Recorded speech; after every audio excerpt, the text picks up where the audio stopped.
السلام عليكم ورحمة الله وبركاته. ازيكم حبايب، عاملين ايه؟ كل ألف سنة وانتم طيبين. فيديو النهاردة هنعمل السردلة البلدي، السردلة الموزة المبرومة. نعملها بقى ايه قبل رمضان. الفيديو ده انا مصورة بقى لمدة يا جماعة، بس انا ما كنتش نزلته لسه، فقلت بقى نزله قبل ما نجهز حاجة رمضان، وبعدين بقى ايه نفضى بقى رمضان وجمال رمضان. كل ألف سنة وانتم طيبين يا حبايب قلبي. السردلة البلدي دي موجودة ومتوفرة دلوقتي في فترة الشتاء، وموجودة في السوق. لما بتندس وتتعمل بطريقة جميلة جدا وطريقة سهلة هتعجبك، أو تحطها في الفرن بتبقى في منتهى الجمال. هنعملها بقى مع بعض النهاردة، ونودع بقى نستقبل رمضان، ونودع بقى الغدا والعشاء والكلام ده كله. هنشوف بقى هنعمل ايه. ده انا جايبه ده كيلو ونص حبايب قلبي، سردله مبرومه او موزه على حسب ما بتسموها في أي يعني.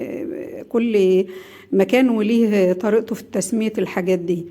احنا بنقول عليها السردله الموزه، دي السردله البلدي.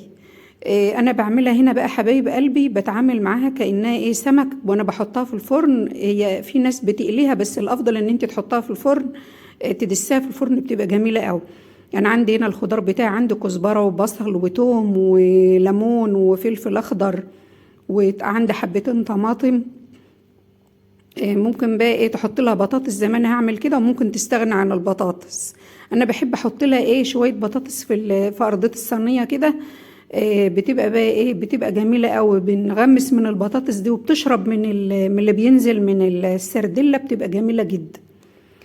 انا عندي هنا في الهون اللي انتوا شايفينه ده، عندي قرنين فلفل وكم فص توم، دقه من بتاعه السمك، وبهارات سمك وكزبره ناشفه، دقه من بتاعه السمك. هنحشي بيها السردله دلوقتي.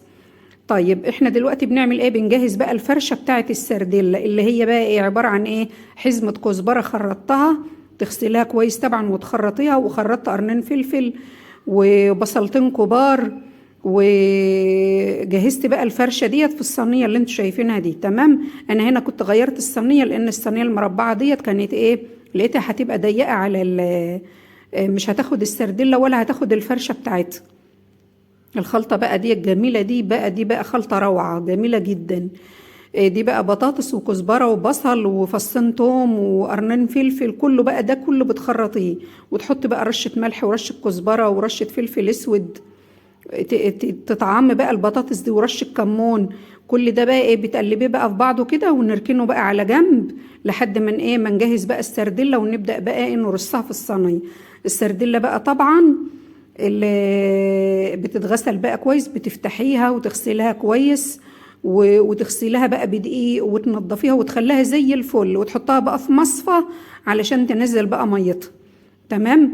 كنت انا بقى دقيت الدقه اللي في الهون دهيت، اللي هي دقه السمك العادي، كانك هتحشي سمك وتتبلي سمك عادي خالص، وتحشيها بقى بالراحه كده، وترصها بقى على وشها كده، يعني تقلبيها على وشها كده، تبقى ظهرها هو اللي ايه هو اللي فوق، زي ما انتم شايفين كده حبايب قلبي. دولت بسم الله ما شاء الله كيلو ونص مالوا الصينيه هم، بسم الله ما شاء الله. طيب نجيب بقى ايه. احنا كده خلصناها بقى رص، وتبلناها ورصناها بقى في الصينيه، هي بقت بالجمال اللي انتوا شايفينه ده. بسم الله ما شاء الله، اللهم بارك، اللهم صل على النبي. دي السردله البلدي الموزه، اللي هي ايه ام عين حمراء، اللي هي ام عين حمر في ناس بتقول عليها كده. فانا كده بقى ايه خلصتها بقى، رحت اغسل ايدي ورجعت بقى معايا الليمون اهو. اهم حاجه طبعا الليمون، السمك بيحب الليمون. ليمونتين اتنين بقى تعصروهم بقى عليها كده من فوق، ايه وتكتر الليمون على قد ما تقدر، علشان تبقى ايه تبقى طعمه بقى كده وجميله. سامحوني يا حبايب قلبي اذا كان صوتي متغير، لان انا يعني من دور البرد اللي جالي ده، يعني مش عايز يفارقني. تمام. فمأثر على صوتي شويه، فمعلش. تجيبي بقى ايه طماطمتين وتحطهم بقى على الوش كده. برضو الطماطم ديت لما بتتحط في الفرن بتنزل ميتها على السردله، بتخليها جميله جدا. صدقوني هتعجبكم قوي قوي قوي. وتجيبي بقى شويه زيت وترشهم بقى عليها كده من فوق. بتخلي بقى ايه الزيت ده بيطعمها برضو قوي، وبتبقى جميله جدا في الاكل. السردله دي بصراحه انا عندي بقى هنا عندنا الحاج بيعشقها عشق. دي بقى جبت في الاخر بقى جبت شويه دقه من اللي فاضلين في الهون، وقمت حطاهم بس كده على الوش كده، وقمت جايه بقى ايه ركنها بقى تتبل وتشبع مع نفسها على ما عملت بقى العيش اللي انتوا هتشوفوه ده اهو. ده العيش ده بقى في ناس بيسموه بطوط، في ناس بيقولوا عليه طب، في ناس بيقولوا عليه أبوري، احنا بنقول عليه هنا عندنا بنقول عليه أبوري. دول بقى حبايبي دول حوالي كيلو دقيق اهوت. حطيت نص معلقة خميرة فورية ونص معلقة ملح، وقمت ماسكاها بقى ايه حطله المية وقمت عجناه. ده بيبقى لين كده شوية، بيبقى لين يا جماعة، او زي ما انتم شايفين كده. طبعا الحتة اللي انا كنت بلت فيها كانت الكهرباء طفت عليا وانا بلته، فمعلش الحتة دي ما جاتش، فعلى ما الكهرباء جت كنت انا بقى خلصته عجين. فبصوا بقى بتمسكيه بقى كده بيبقى لين هو بس شوية، بس بيبقى جميل في الاكل جدا جدا. انا بحبش احط له ولا زيت ولا سمنة ولا اي حاجة، هو بالمية بس وبيبقى لين زي ما انتم شايفين كده. بنطبه بقى كده اهو، او بصوا كده كل ما تطبيه بقى كده، وعلشان اختبره بقى ان هو كده شبع خلاص مش عايز حاجة، يعمل بالونة بقى كده وتسمعي صوت الايه، صوت الصوت بتاعه. تمام. وتفرشي له بقى رده وتقطعيه. انا بحب اقطعه بسقطه زيت علشان ايه ما يلزقش في ايدي بقى ويضايقني. انا كده بقى ايه رحت بقى ولعت الفرن اهوت، حطيت السردله، حطيتها الاول على ما الفرن سخن والعيش كان رفع. ابتديت بقى ايه جبت العيش بقى وحطيته جنبي وابتديت اخبز، والسردله في الفرن برضه.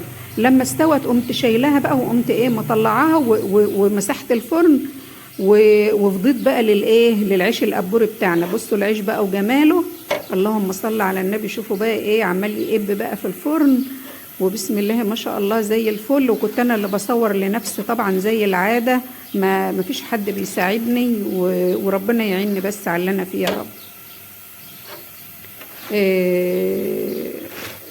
فالحمد لله. بصوا بقى العيش، شوفوا بصوا العيش يا جماعه، بصوا بيطلع جميل بقى ازاي. اهي دي بقى لقطه تانية معلش بعد السردله اهي بعد ما طلعت من الفرن، وشوفوا العيش عامل ازاي، بسم الله ما شاء الله. وده كان الفيديو بتاعنا النهارده يا جماعه، كل الف سنه وانتم طيبين.